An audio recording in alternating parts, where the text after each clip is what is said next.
Dear students, last class में हमने देखा था what is 8086 architecture, memory segmentation and it's register description and description of overall architecture, flag register, etc. Now we come today towards the pinouts of 8086 microprocessor. 8086 microprocessor is a 16-bit microprocessor and it has 40 pins and it comes in the DIP chip. DIP means dual inline packaging, जो आपको दिखाई देता है packaging उसका dual inline का meaning होता है. On the both side of the IC the pin numbers are same. You can see in the diagram 20 pins one side, 20 pins another side, left and right side में आपको दिख रहा है. On the IC you can see the number and the make of the company.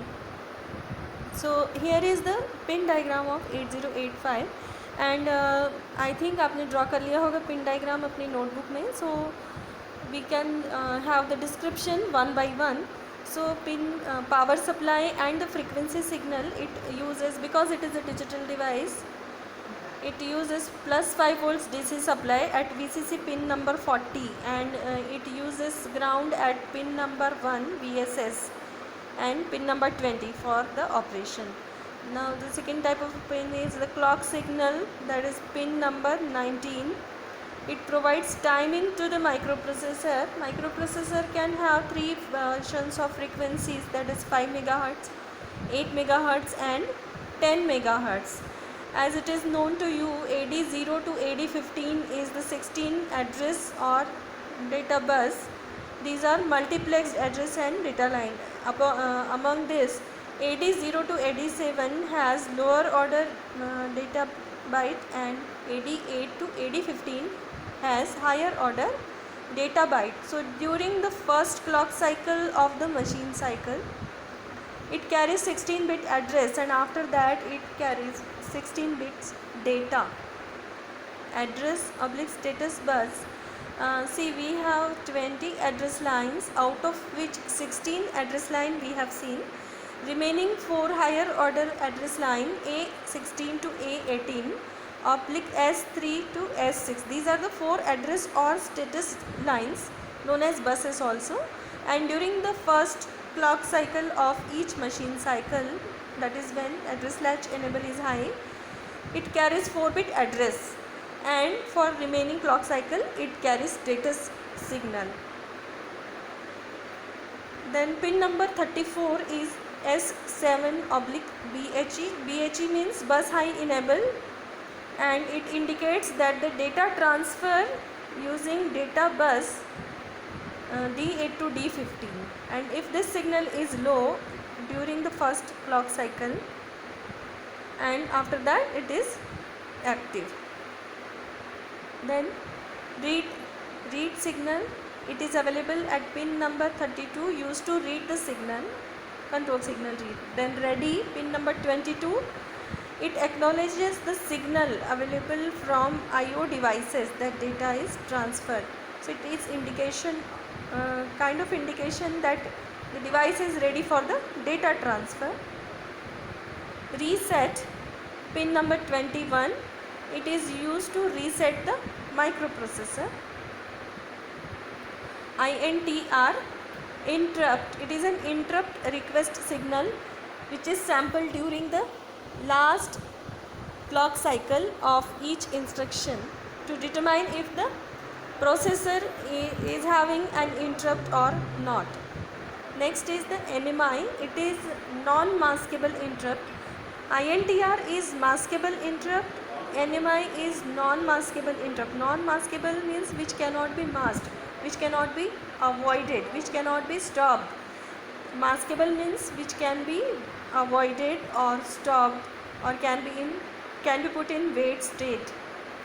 So NMI is at pin number 17, edge triggered input, which causes an interrupt request to the microprocessor.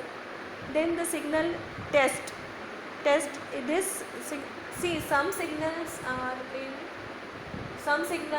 same pins are for minimum mode as well as maximum mode, and some signals are different for minimum mode and maximum mode.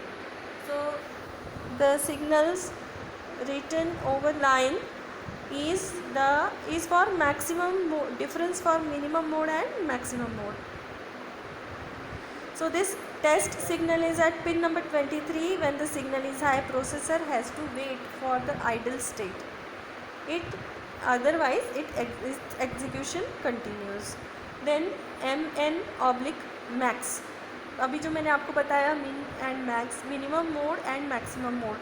The difference between the minimum mode and maximum mode is that if processor is in minimum mode, this system can use only one processor. If it is in max mode, the processor can use multiple processor. This can be used as multi-processor system. This is the difference. So min/max, it stands for minimum maximum and available at pin number 33, indicates whether the mode or the processor is operating. When minimum it is high or maximum it is 0. INTA, it is the acknowledge signal for the interrupt request. ALE is same here that we have studied in 8085 and 8088 microprocessor, stands for address latch enable and available at pin number 25. When address latch enable signal is high, the address bus data/address bus will contain the address. If this signal is low, then the contents of the address/data bus will be the data. Then next signal is pin is DEN.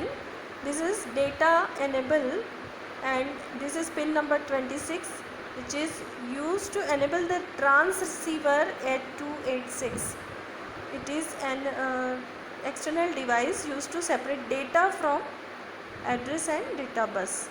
DTR bar, data transmit and receive signal, pin number 27.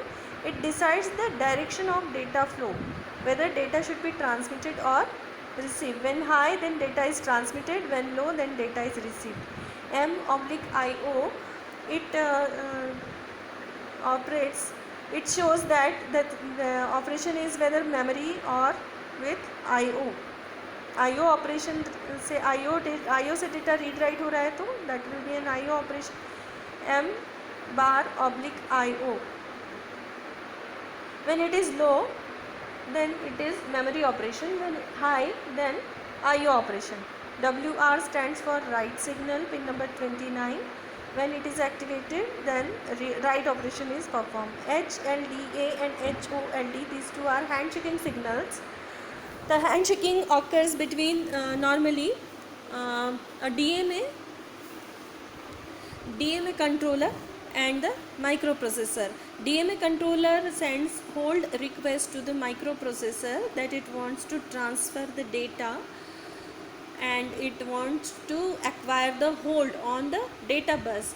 So if microprocessor is agreed for that, it sends an acknowledge signal to the device or the DMA controller, and the signal is known as HLDA, pin number 33, and the hold request is obtained at pin number 31. Next signals are QS1 and QS0.